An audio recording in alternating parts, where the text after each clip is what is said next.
Let's talk NASCAR. One round to go before the Final Four, and 4 more drivers are gone. And last week we talked, Eric, about the possibility, more than likely actually, of one driver not making it to the next round. That would be a surprise.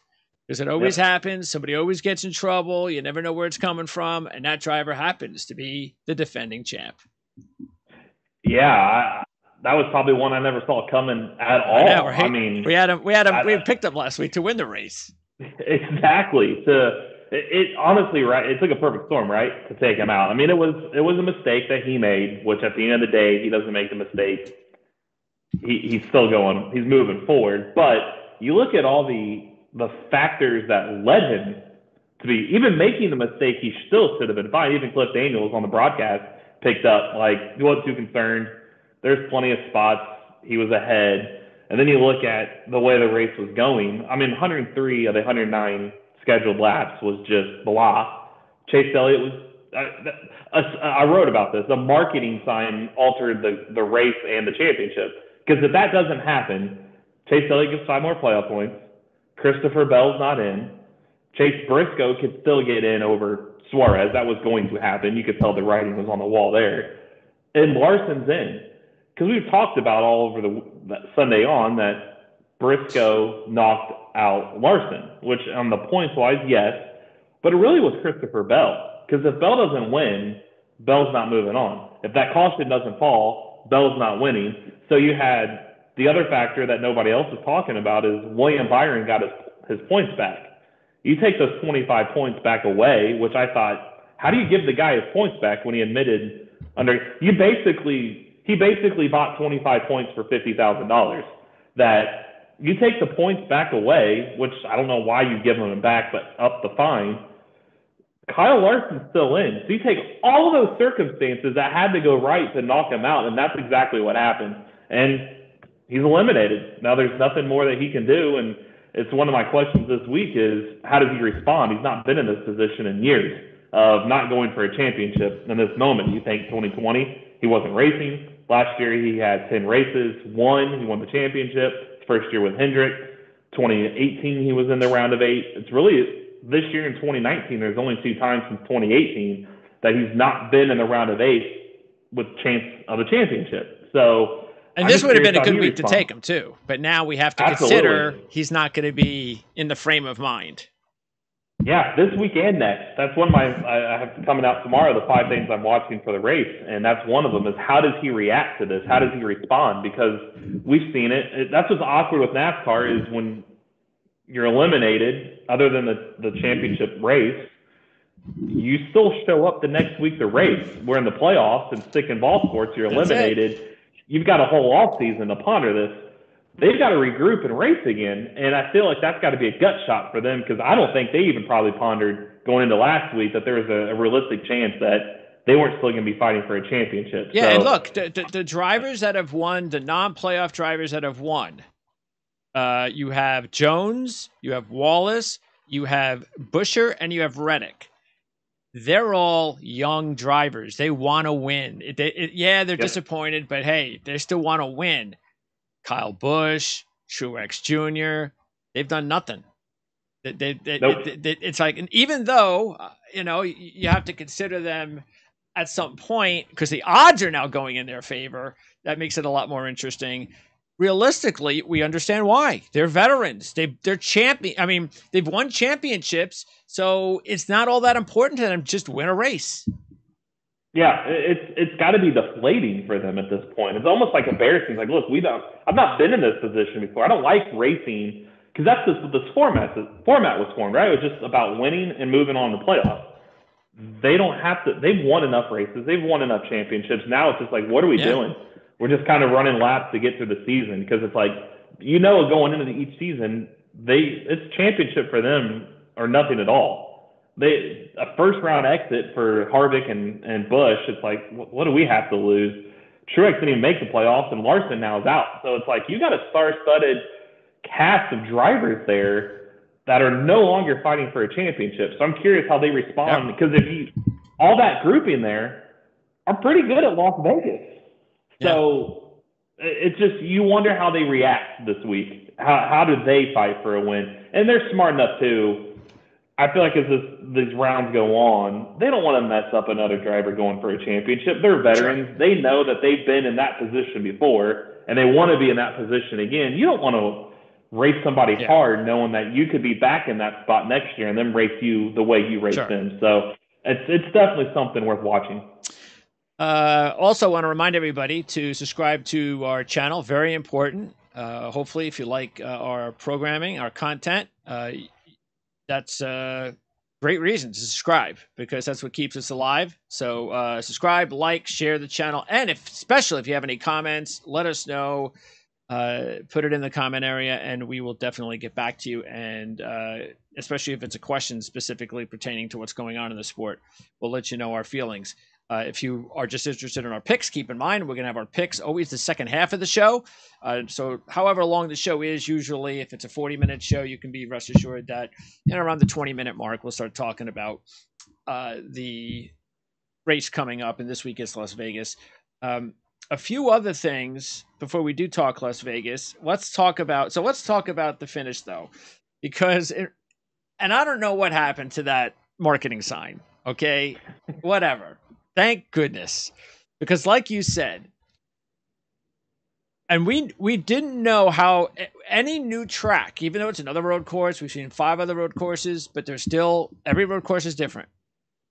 And we had no idea how this road course was going to react to the new car. Well, it doesn't react well. And this was a boring race. Boring. So boring that if it wasn't for the end of the race, whether you could say it was manipulated or not, whatever, I was already thinking they can't have this race in the playoffs anymore. Because what was happening was it was making a mockery of the system. Because all the drivers, because we talked about it last week, who was going to stay out for stage points, so it was all about stage points. They didn't care about winning the race. You had Blaney and Logano got their stage points early, and then that's it. They were done the rest of the race. They got enough points. If they were lucky enough to get 8th, 9th, 10th points like they did, great. We'll take those 2, and then we're done. We're out. We don't. You can't have a race like that in the playoffs. That's just not. You can't do it. I'm sorry. No road course races should be allowed in the playoffs. If you want one, maybe do it the first race. Other than that, you shouldn't have one.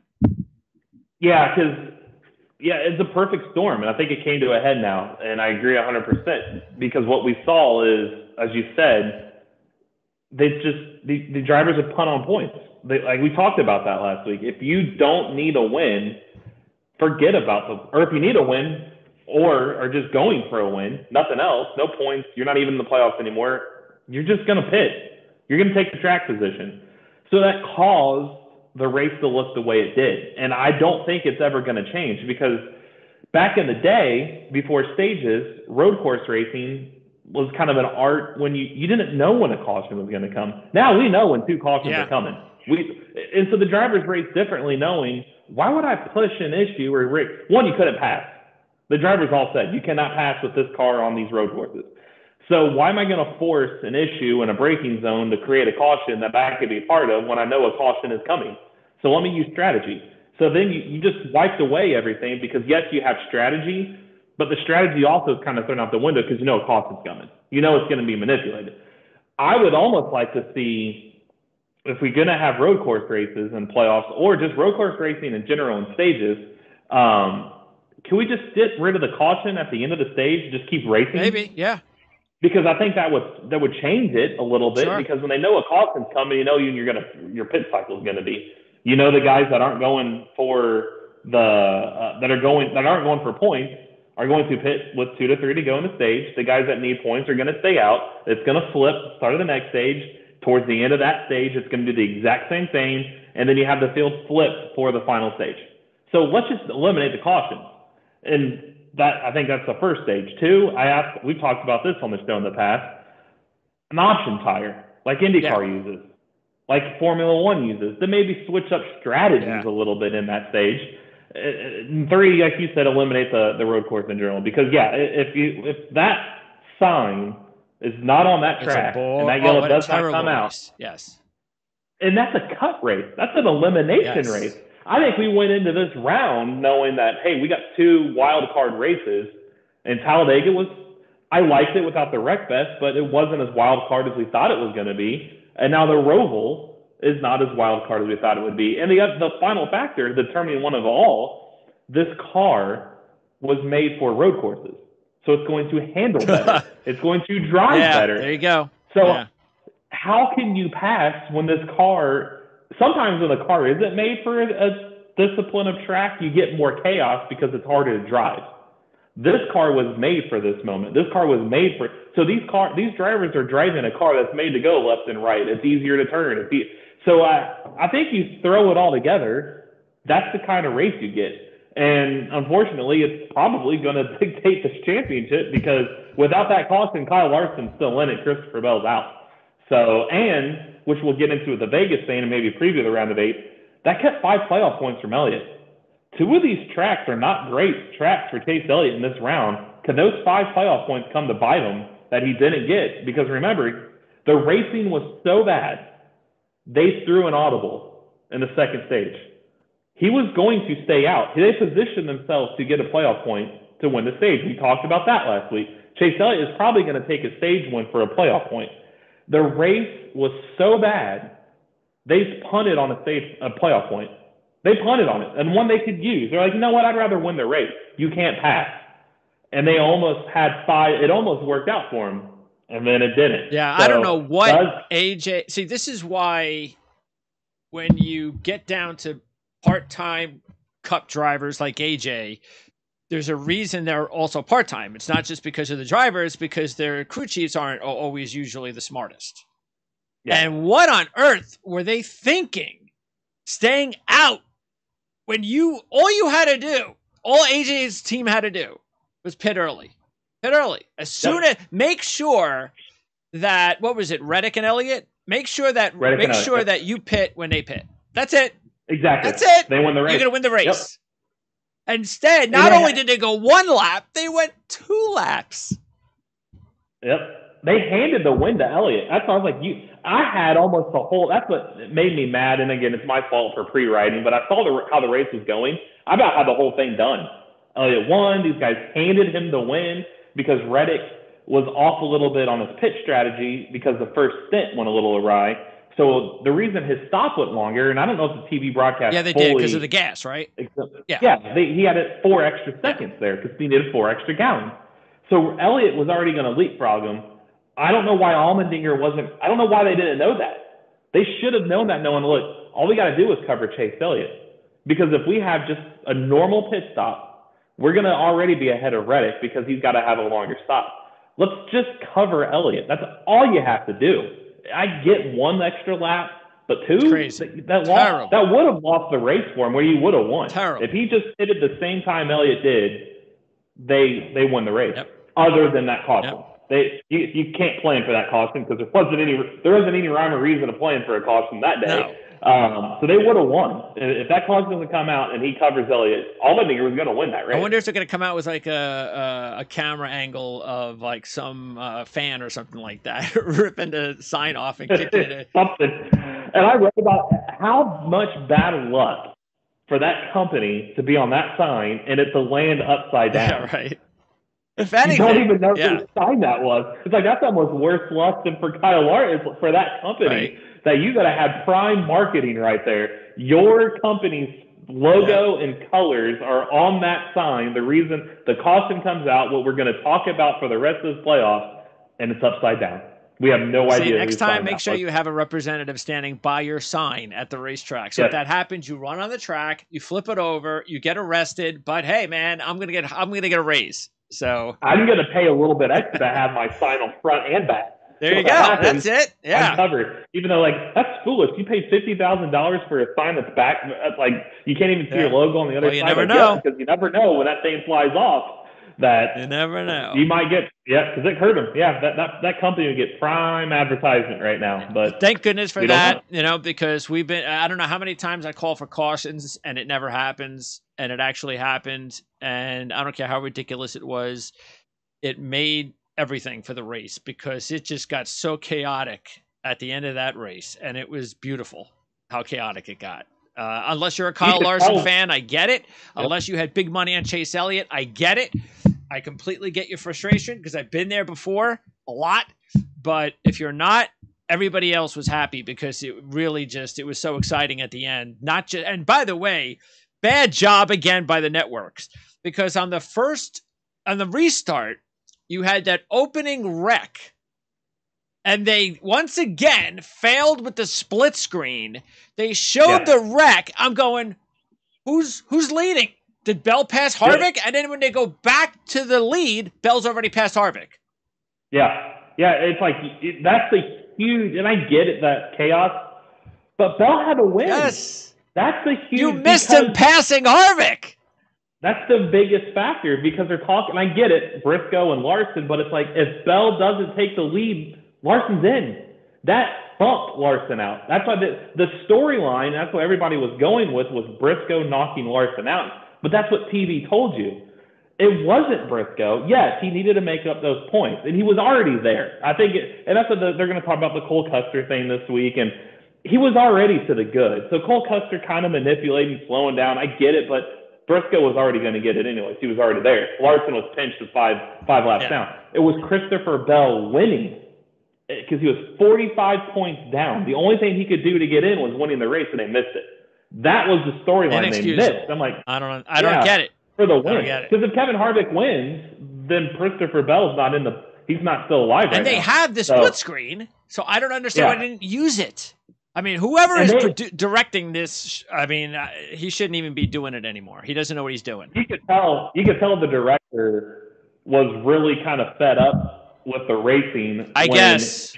They showed that black marketing sign on and we're not letting it go until the caution. They split screen that. Yeah, right. And they weren't because if you watch them, like, they're not going to go away from this until NASCAR is forced to throw. I know. Because they talk about it. They're like, and then come to find out, it was sitting there for a little while. The driver's like, that thing wasn't even in the late racing line. It was there for several laps. Yeah. It was TV was like, hey, let's focus here. Right.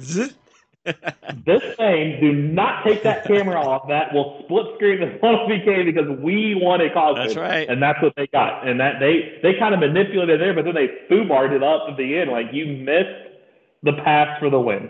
Like, I'm surprised they didn't call it, though, with it there. Come on. I mean, this is entertainment before anything else. It's not, you didn't do anything wrong. People understand why you called the caution. People would have probably understood why you didn't, but I think more people would have complained if you did. In my mind, I think more people would have complained if you didn't throw it. Because, come on. Yes, it wasn't in the lane, but all you needed was one car to be out of control a little bit, and he would have ran it over. I mean, so you had to call the caution. I don't understand why that was even especially knowing that you're going to manipulate an exciting finish. What took them so long? Yeah, and it was sitting there, and I think a big contributing factor that people are storyline that aren't talking about when we're talking about safety in the sport, that was a marketing piece falling off the wall. What if that thing gets hit? And that to me is the reason you throw the caution. Isn't necessarily just because it's on the track. Is you don't know what the piece can do. What if a car runs over and it throws it into the campgrounds over there? That to me is more of a bigger problem. One, how'd that come dislodged? One. Two, how'd you miss it for as long as you did sitting there? And three, that's a safety hazard. It's these guys in these cars they got roof over their heads. They'll be fine. It's the fans that you don't know what that piece can do. It's a big enough piece that somebody hits it in the right angle and sends that thing flying. It could kill somebody. So we got to figure out another fact, not just this next gen, is how you keep signs on the wall. It's like it doesn't make any sense that it came off the wall. It is weird. It's just, I mean, come on. That should have been, they should have had double, triple safety, something to make sure a sign just for that race is not going to, I mean, how does that happen? Yeah, I get somebody hitting a wall. Yeah, exactly. You have it come dislodged. If you hit, there's a reason the wall's there. Somebody's going to, should hit it at some point, and they did, and it shouldn't come dislodged. And the fact it did, that's a safety aspect in itself. Is like, whoa, wait a minute here. That thing goes into the stands or goes into a campground we're talking a whole different thing right now, and that's not a good thing to be talking about. So they got lucky; it kind of stuck to the track there because even in the grass, if somebody spins and it doesn't matter that thing in the racing group, if it's dislodged, that's a safety hazard because we've seen in racing with soft walls when they remember in the past they didn't used to have them on inside walls or certain areas, and they're like, "Oh, a car's never going to hit there." And a race car will find a wall at any part of the track. A race car could find that thing, even if it was laying in the grass. Somebody could get spun, like you said, and run over it and shoot it off in air and land somewhere it's not supposed to be. So, got to figure out a way to keep signs on the wall. It's amazing that with the road courses, it's almost like, okay, as long as the cars restart, you're okay. It seems very rare that they call cautions in road courses for debris, which is really weird because you would think that when cars wreck each other, there would be a lot more debris in a road course than in a regular race. And I'm not saying there's not, but are you really telling me that when cars get banged up against each other and you're just making sure that they're restarting, that there's no debris at all? I mean, it's just, I don't know, very strange to me. Because whenever there's accidents on super speedways or regular, even tri-ovals, there seems to be debris. So I don't know. The fact it was chaos. You would think at the end there was as many guys. It looked like Daytona. Like, how many cars are going to get to the end with that spinning or getting in a wreck here? Because I feel like everybody got in. I mean, Christopher Bell, when he admitted, did not even have a top 5 car. The pit was 11th and he won. It was amazing. Wild. Toyota, we've talked about it. They're not good at road course racing, but Bell was the driver that could possibly get into the top 10. And as we said last week, and then if he can get lucky, if there could be some chaos and he's there at the end, and it played out perfectly for him, is that he didn't have a top car, but yeah, he was maybe around 9 to 11, and that's all he needed was a little luck, fresher tires, chaos. He got it all. It's amazing. And now he has to take advantage of it. Even Kyle Busch finished 3rd. Yeah. I mean, and he said he didn't have a 3rd place. That's what's funny if you look at it. And like Denny Hamlin and these Toyota guys are saying, I saw in their quotes where just because we got to the top 3 doesn't mean our car is good on road courses. No. We were far. I mean, Bell was probably the only one that Toyota camp that had, like you said, he's probably 9th to 11th range. Elliott, Allmendinger, Reddick, Harvick, I'd say both Penske's, except they were or all 3 Penske's. Sure. They were just on the other strategy. Yes. Haley, I mean, that's 8-9 cars I just named right there that didn't even mention a Toyota. But they got 2 of the top 3. Yeah. And that was Kyle's first top 5 since June 5th. That's crazy. So is it something that they could turn momentum around? I'm not so sure with Kyle. But Bell and Hamlin come to this round. Well, now you gotta take I was looking at your trend, and you can check it obviously out at racereviewonline.net. The one that I noticed that stuck out to me was the last 6 years in the Final Four, we've had teammates. Yep. And every year, JGR has had a Final Four driver. If you combine those 2 trends, you get Denny Hamlin and Christopher Bell in the Final Four. Yep, and Hamlin in the 3 seed. I know it's in that article. Oh yeah, a 3 seed's always made it to the Final Four. Yeah, what should be track saying. And then Hamlin I think his trend was being 3 the year before. It all adds up right now for your Final Four to be Bell, Hamlin, Chastain, and Logano. Is what it really is lining up to be right now. Where did the Logano's trend come in? Every other year. Oh, he's every other year. Yeah. And it's all looking, and the driver that dominates the year with the most wins doesn't typically, other than last year, win the championship. Well, that would estimate Chase Elliott out anyway. So it's hopefully we'll get Blaney in without a win.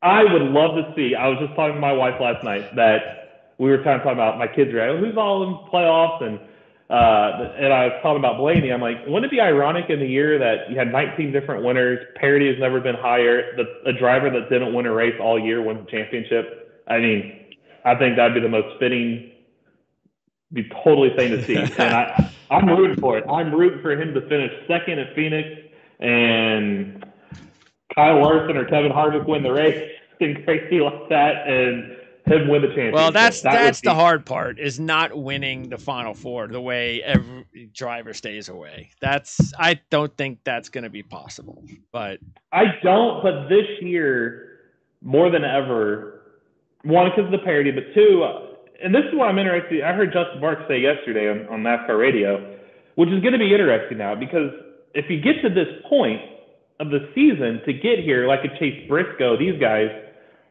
you got to be conservative. Like Tyler Reddick won Texas because they were conservative. Yeah, that's true. Bigger name guy. That you kind of have to be conservative, but as like he said, we kind of now have to go for broke. We've been conservative enough in the playoffs to get us to this point. We've made it. This is where we're supposed to be. Now, you kind of have to call the dogs off. Now let's go all out. We've got to be aggressive, because conservative isn't going to get us a championship. But how many guys now that are upping the ante here? Well, okay, this weekend as an example. Tires. Tires were a problem in Texas. We talked air pressures was kind of the common denominator. Tires were a problem in Kansas. Tires are kind of an issue in Vegas. Vegas looks like Kansas. Kansas runs like Texas. Are tires and air pressure going to be a problem this weekend? And how many of these championship round, the final 8 guys, are going to have to be aggressive, and how many of them are going to see issues? Homestead, same way, 1.5 mile track. Are tire pressures going to cause these guys that are aggressive? Who's going to luck out that's going to be able to make this work? Or does somebody reel it off like, we might need to be a little more conservative? So that's one thing I'm watching, is how is the aggression level and air pressure is going to play a role in this? Yeah, if there's 4 drivers that get together at some point in stage 1 or early stage 2 of Phoenix, and then it's all 4 the rest of the way, as long as they don't have mechanical issues, then it's a scam. We kind of already know it is, but it's official scam because of what's going on, just as what you said. There has to be, if there's ever going to be a championship race at Phoenix where you're going to have maybe somebody win the race that maybe doesn't even finish in get any stage points. Well, no stage points for the final race, but doesn't get top 10 in the first stage. Maybe they barely into the top 10 in the second stage, but they could still win the race. That's what, as we've said all season, that's how you've been winning races. Can a driver do that at Phoenix this year? Or again, are we going to just see a ridiculous manipulation of the race? There's that word again, but that's basically the way that it's been at Phoenix or the championship race forever. So we'll see. Well, that's what we've always heard, is these guys, these 4 championship 4 members get the better engine. It's maybe tuned up a little bit more to get them to the front, and the better tire package and the better chassis. Like everything is like perfect. Well, this year we don't have that. It's stock parts. And like Hamlin said, you used to be able to save your best stuff for the end. You don't have that anymore. This car is what this car is.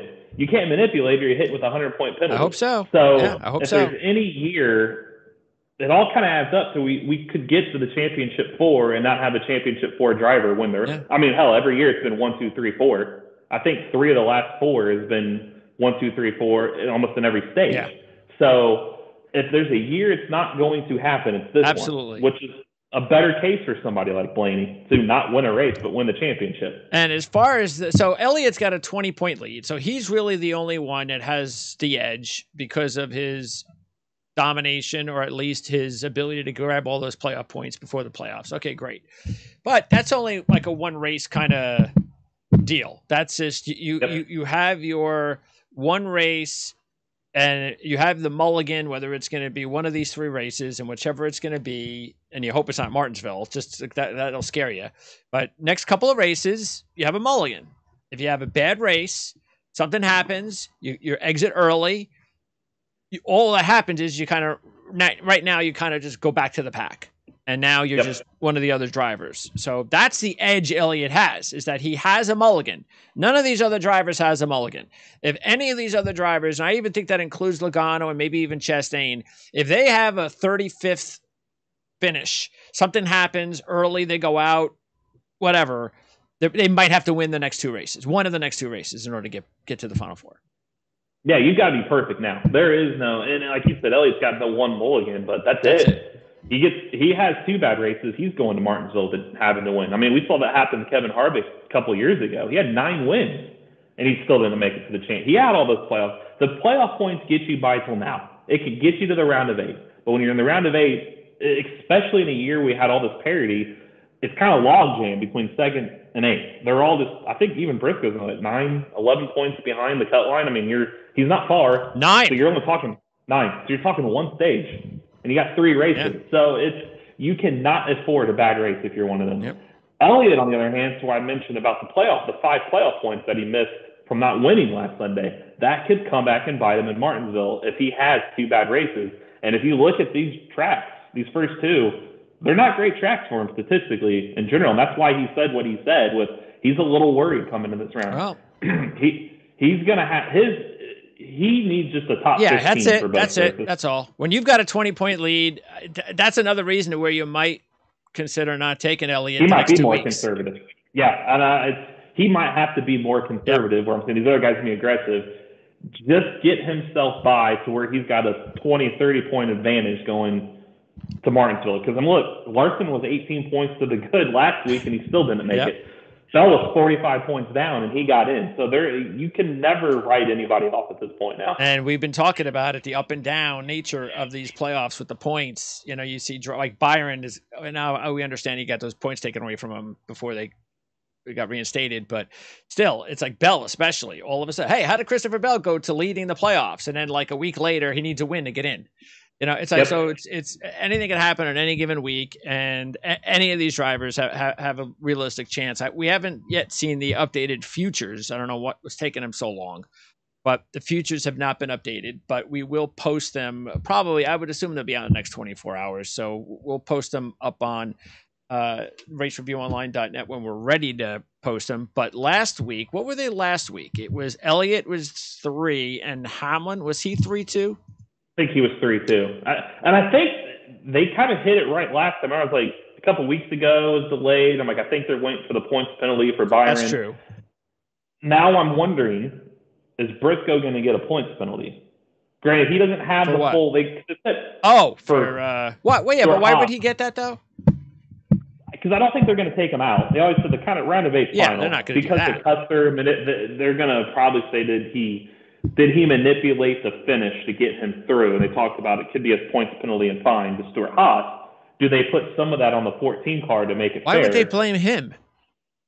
That's what I'm wondering. But the fact that the odds aren't out yet makes you wonder if that's what they're looking. Because there's no other reason why they wouldn't be. Because we already know the 8 drivers. It's not going to change anything. Yeah, I don't know why they. So is he going to get a points penalty, which is going to affect his odds? I mean, he's not the one who did anything. So if you're going to penalize someone, who do you penalize? Custer? Or do you penalize who? You penalize Custer, but then you're like, what's that? Exactly. So I don't, So they might send a message. So that's where I'm curious to see. Fine Custer. I don't know, but I don't see how this is Briscoe's If I were them, I would appeal it because NASCAR has already lost 4 appeals this year. And the Byron thing, it's like, I never agree with the penalty to first. You can't penalize. It's like a ref missing a call in a game.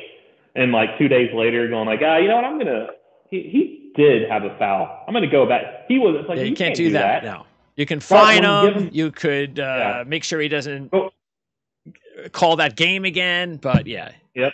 But then when you do and you give him a penalty and it was 25 points and you go a full week and he still had it, I'm like, you can't take the points and up the fine because what's the fine? It's basically saying Hendrick paid $50,000 for 25 points. Like, because if you're their case, like, yeah, I'll gladly pay an extra $50,000 to have those points back because he's now in the fight for. It's like, okay, so if I'm Briscoe, like, I'm going to appeal that. I want my points back.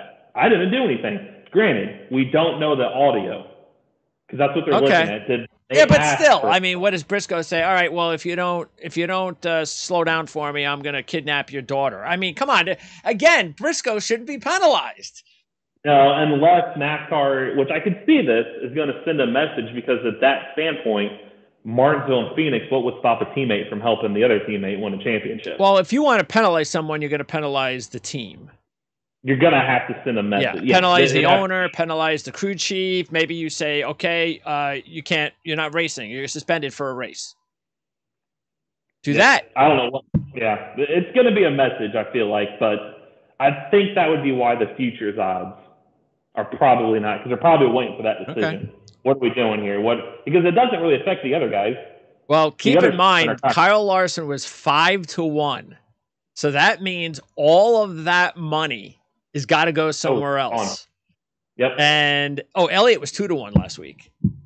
That's right. Hamilton was 3-1. So Elliott can't go further down than 2-1. So it's got to be Elliott. Yeah. I think Elliott and Hamlin stay the same. Yep. And then Blaney goes down, definitely. He's probably going to go 8-1 range. No, well, Logano is 6. Blaney and Chastain are 7 last week. Oh. So they probably stay the same, if not go a little bit lower. Because again, you gotta those points you gotta go somewhere. So I would think Logano, Blaney, Chastain move up a little bit, but then the guys who really move up are Bell and Byron. Yeah, you know what? They might go. Byron was 20, Bell was 30. I bet you they both go to 8-1. That sounds right. Maybe 8 to 10-1 at range. Yeah, that sounds right. Maybe 7-1 on Bell, only because he's coming off of a win. He's got 4 top 5. And he's the second pick this week. Yeah, so he might be 7-1, but the others and Briscoe 20-1 still probably. Yeah, to kind of bait people to go his direction, and maybe that's what they're waiting on is to see what direction that he falls down from the cut line, and may not be anything, but they're probably waiting to see that outcome. All right. So that's what's coming up. Well, that's basically the playoffs talk. Now let's talk Las Vegas. And so taking a look at Las Vegas Motor Speedway, you've already mentioned it, Eric. If we're going to take a look at one track that's going to have the most similar outcomes, it's going to be Kansas. And so when we do that, we'll use that as part of our strategy, our handicapping model as we go through. So we'll use the Kansas results. Earlier this year at the Pennzoil 400, Christopher Bell was on the pole.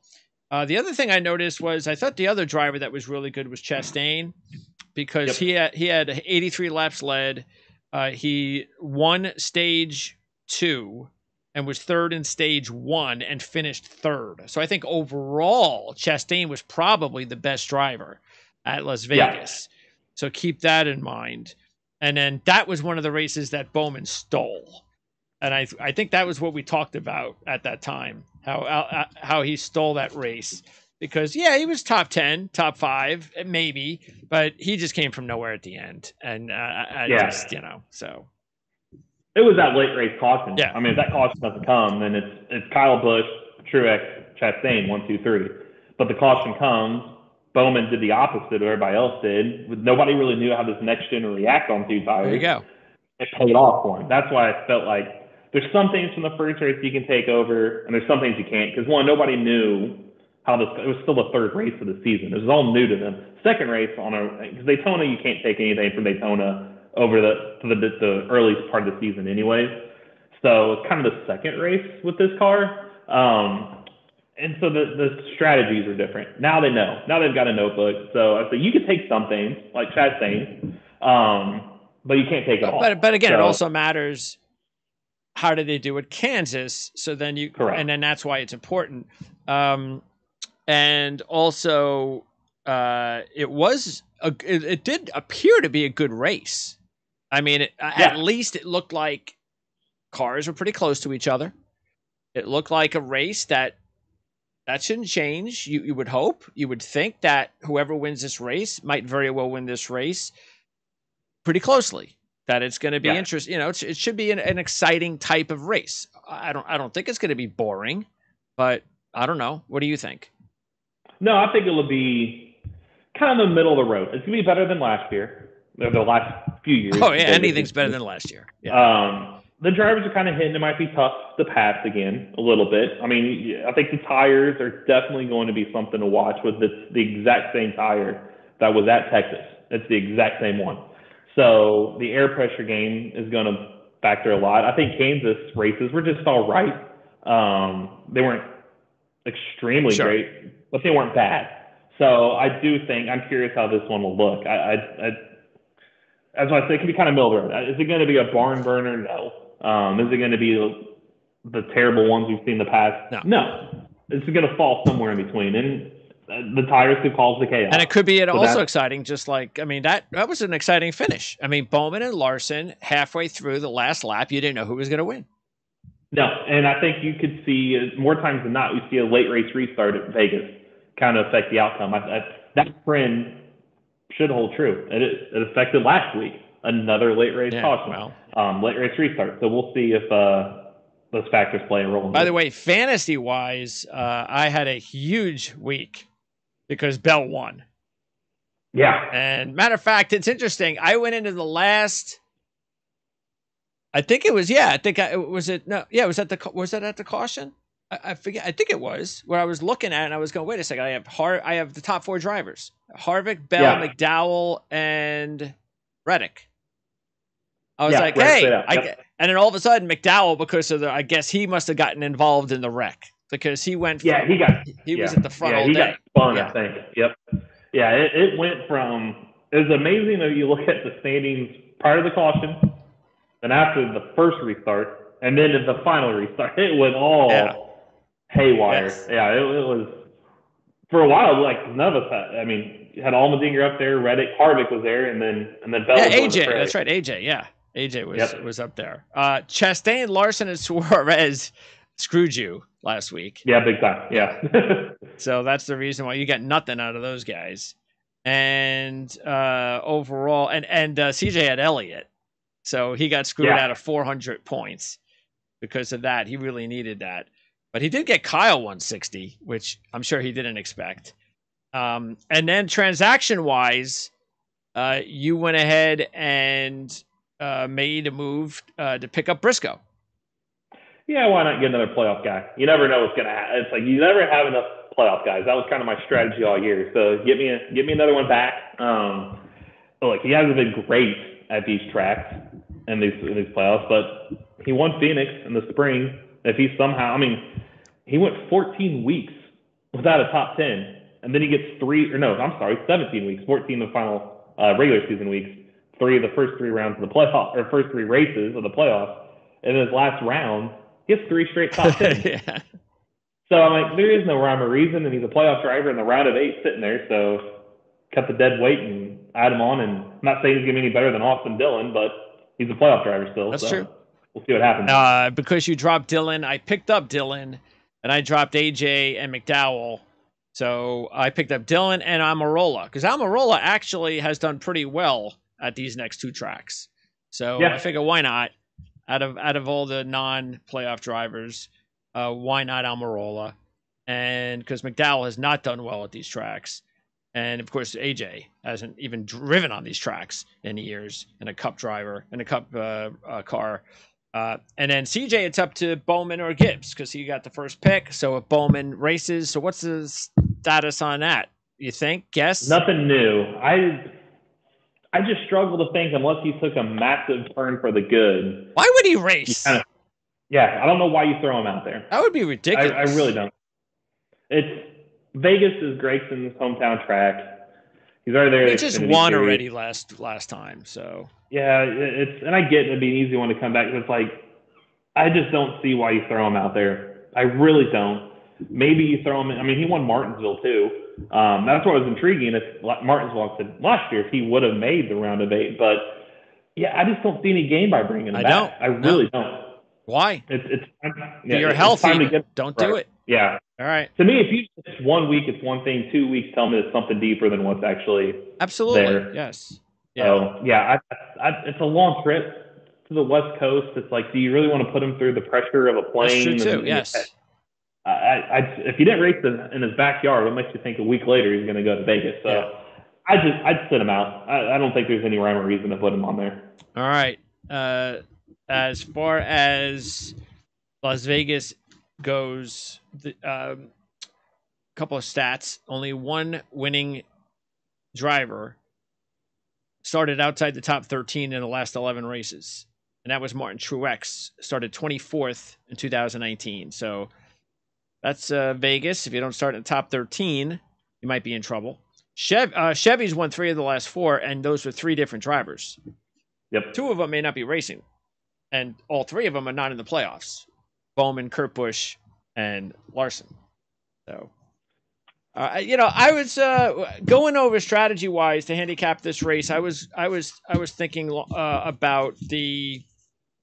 I was thinking about kind of. I know I could tell you went back with some long shots. Because there's a big gap. Once you get past like the top drivers, you got a few drivers between 25 and 50, and then it's 100 to 1 or more. So it's a big gap. How many drivers do you think we correctly predicted? 5. Who were those drivers? Hamlin. Correct. Bell. Correct. Chastain. Correct.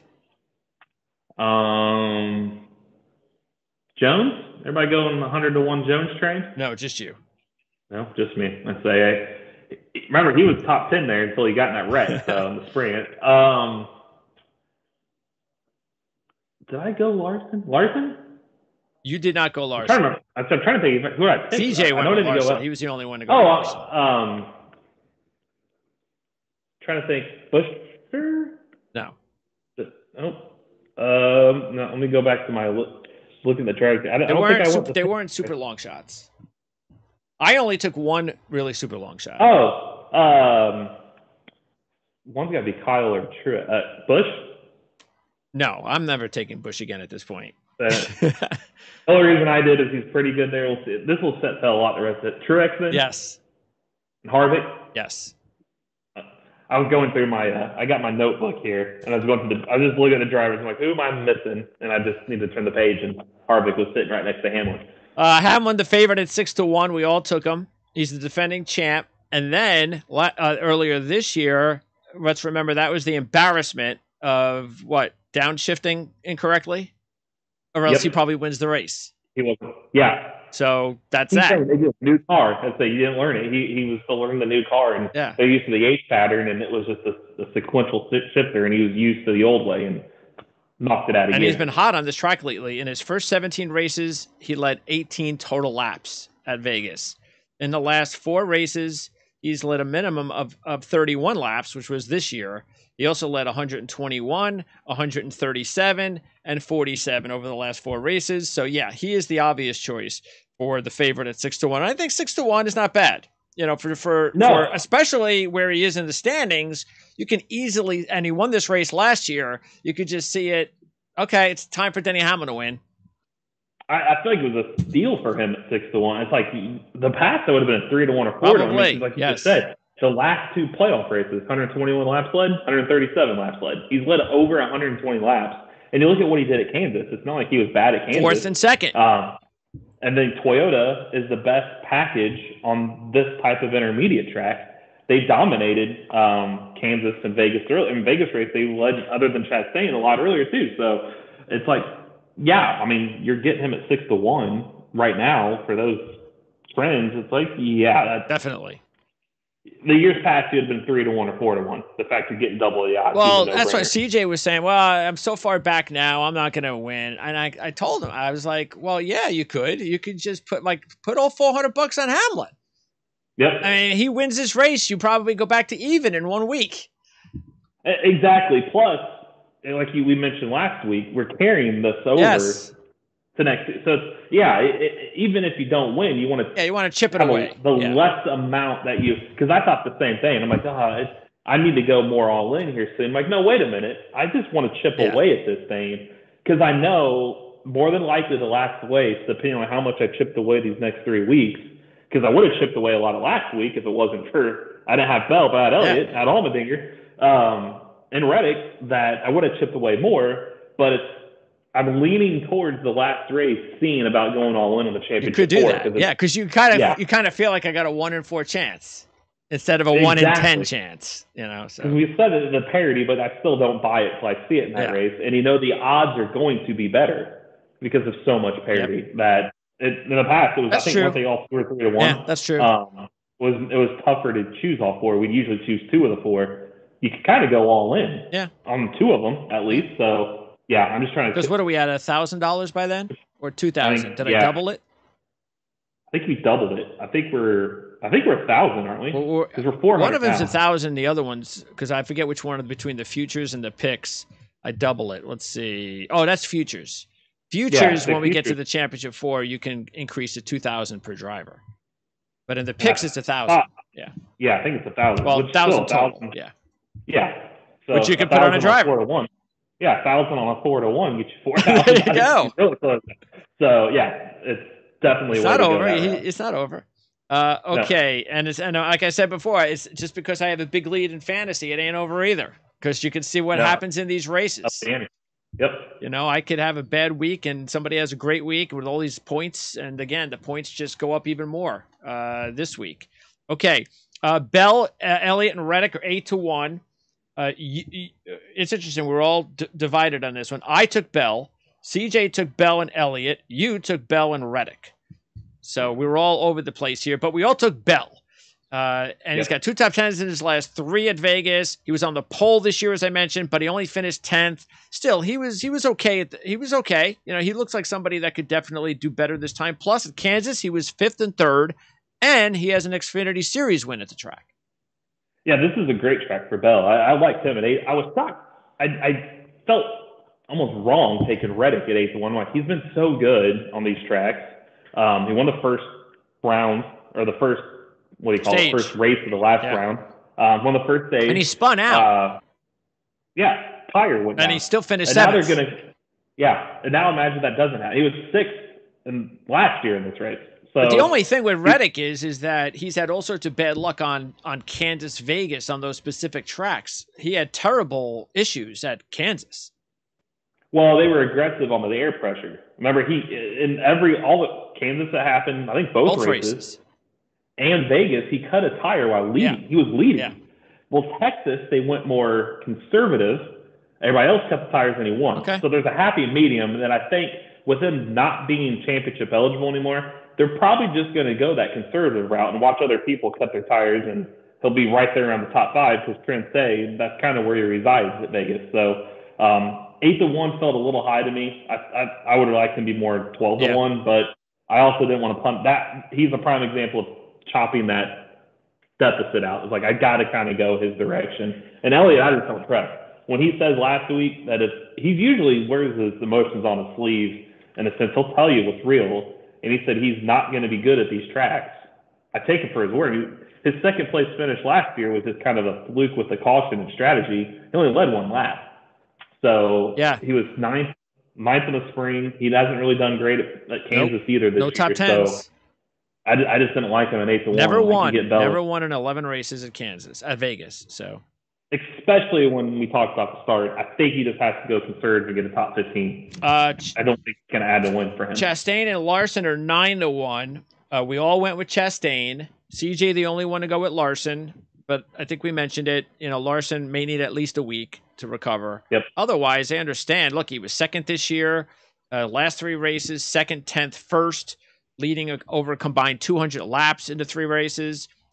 So he's real good. Plus, he's good at Kansas. But it's just frame of mind. Will it be there?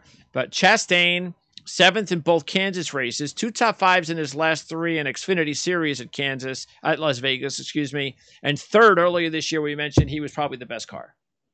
Yeah, and he's coming on some momentum. Other than last week, I mean, bad luck, but he said he's going to put it behind him. And 83 laps, a 3rd place finish. And this was the spot in 2018 that made his choice to, instead of going for an underfunded team, taking his money and go to Ganassi, paid off. He led 180 laps and won. It was his first NASCAR win.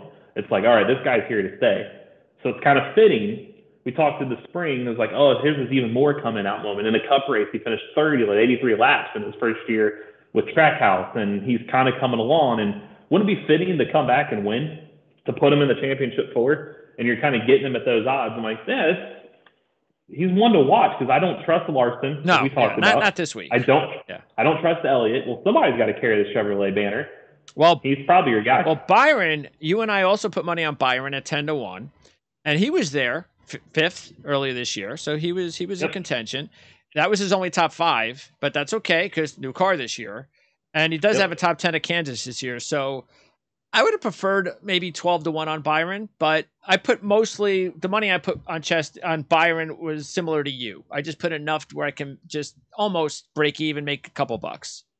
Yeah, because I don't trust he'll win, but I'm not. I mean, we've seen some crazier things. I mean, because if you look at 3 of his last 5 or 18th or worse, they were 2.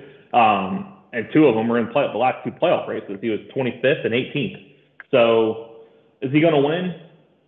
Paper says no, but there's not a lot on paper that's actually translated over this year either. And so I thought he was a little high at 10-1, but again, like you said, on the off chance he does win, you don't want to just completely lose everything. Yeah, because you can't take them all. So it's like I'd rather take, for me at least, I'll take, because we're both eliminating Elliott, I'd rather go with Byron, who's a playoff driver, over Larson and Reddick. That's for me. But, for you, you decided. I limited it. Yeah, you put Reddick, and I understand why. So, yeah. Same reason. Yeah. Because you basically put money on Reddick and did not put money on either Penske driver. See, exactly. I put money on Blaney. Blaney and Logano are 12-1. See, I can understand Logano because he's led 8 total laps in his last 4 races at Las Vegas. He's got a good history at Vegas, but not lately, and bad at the Kansas-Vegas races this year. No top 10s. Blaney, on the other hand, has 8 top 10s in 12 races at Vegas with 5 top 5s. He had a fast car until Keselowski wrecked him earlier this year. And in the Xfinity Series, he did well. And he also did okay at Kansas. So, and I care more about here and the fact that he did look like he had a fast car until he was wrecked. So, and plus he's overdue, man. Come on. I mean, Ryan Blaney's got to win, doesn't he? You think at some point, and yeah, this is a good track for him, but also look, he's never finished better than 5th, and he's not won this season. Is that going to happen this week? Where Byron, it was either him or Byron for me. That's why I went with Byron. Logano, I just punted on. I think they're good odds. Getting Blaney at 12-1, I think that's good. So. Oh yeah, it is. He should be more 10-1. He should be even with Byron, not 12. I think he should be. I think he should be higher than Byron, or lower. Yeah, really. Yeah. All right, Bowman, Kyle Busch, Truex, and Wallace were all 15-1, and you took Kyle. We all took Truex. Nobody took Wallace or Bowman, of course. Why would we take Bowman? We don't even think he's going to race. Wallace does have a win at Kansas.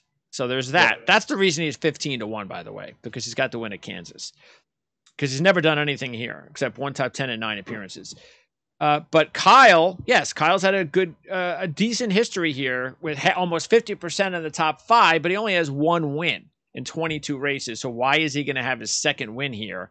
Last 4 races, though, 4th, 3rd, and 6th. So maybe a good fantasy play, this under the radar fantasy play after the 3rd last week.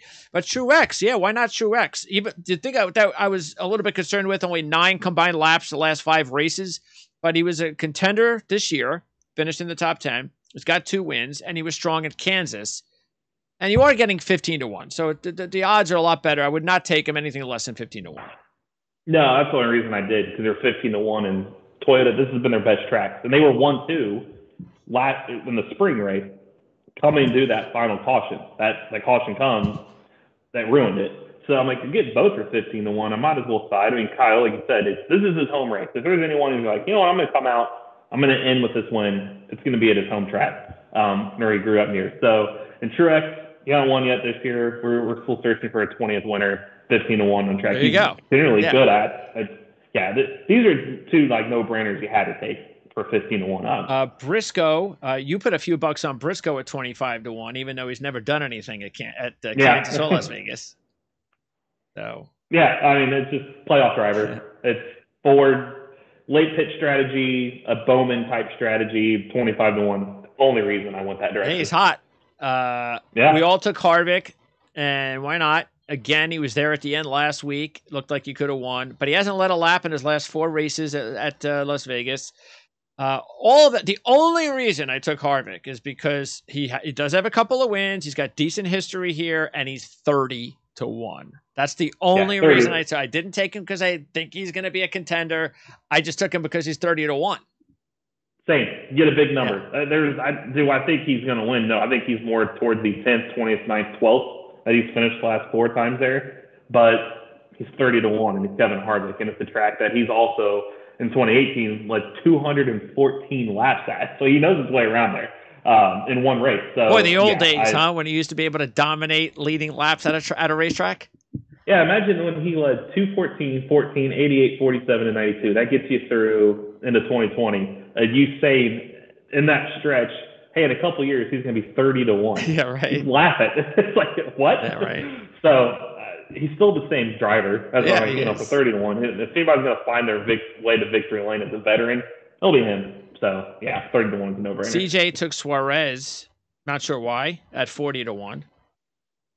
Yeah, if anybody was checked out, it'd be him. You could tell how dejected he was, and I don't, especially for his stats at this track. I mean, one top 10, and it looks That's like his next best finish is 15th. He was 37th in the spring, so yeah, nothing enticed me to go that route. Cindric and Dylan 50-1. I was thinking Dylan a little bit, but he's more of a fantasy play because he's finished 13th or better in 8 of his last 11 races at Las Vegas. So he's a top 15 driver. So fantasy wise, and again, that's the reason I picked him up, because at Homestead and Las Vegas, he has the ability to finish in the top 15, and that's all I want from one of those drivers.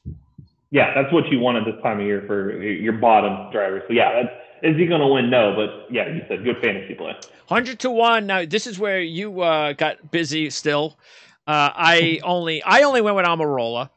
He has 4 top 10s in his last 9 at Vegas, and he was 6th this year. So I figured, all right, I'll put a few bucks on Almirola. You put $5 each on Busher, Jones, and McDowell. And out of those 3, who would you go with? Jones, probably, right? Yeah, he won Darlington, another intermediate track, and he was running up front back in the spring race when he's the one that brought the caution. I think his tire went down exiting 4. So he had a good day. His finish was indicative of how well he was running. So for 100-1. Why did you put money on McDowell? He sometimes is hit or miss on intermediate tracks. He doesn't have a great track record here. He doesn't have a top 15.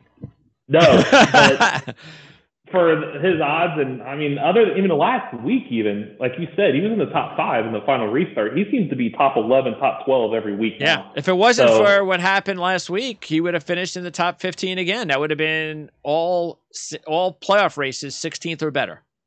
Yeah, and he's decent on intermediates this year. So I thought, hey, for 100-1, is he going to win? No, but on the off chance, again, a fluke caution, he stays out, takes 2 tires, holds them off.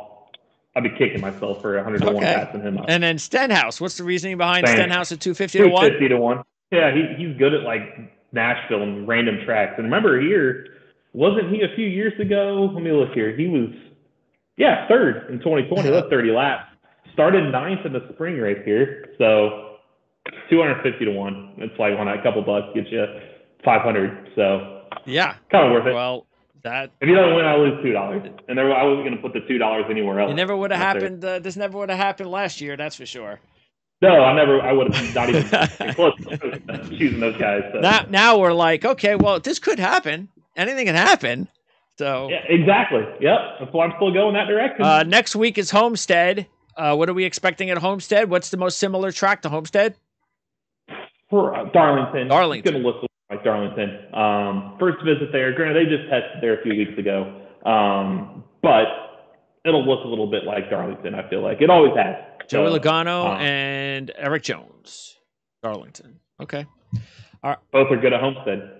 All right. So that is coming up on next week's show. We're a few weeks away before we get CJ back as we preview the Final 4 in Phoenix. And then check out racereviewonline.net. Again, we'll have our futures out soon. The picks will be posted in a few hours. The fantasy standings are already posted because I did not include Bowman in there because I don't think he's going to race. We still don't know. I don't think he will either. But if he does, then again, CJ, I will switch Bowman for Gibbs for CJ. And then check out all the other articles that you have already for this week's race because you have a whole bunch of articles that you sent me regarding, and we went over some of the trends already, but there's a lot of trends we did not have time to go over. So check that out at racereviewonline.net. Eric, appreciate it. Are you going to any more races this year? Yeah, Phoenix. Yep, Phoenix. I'll be there. Well, we got to work on Phoenix then. We got to figure out what we're going to do and take advantage of you being at the championship race. Yep, we'll definitely will. Absolutely. Thanks, Eric. Thank you.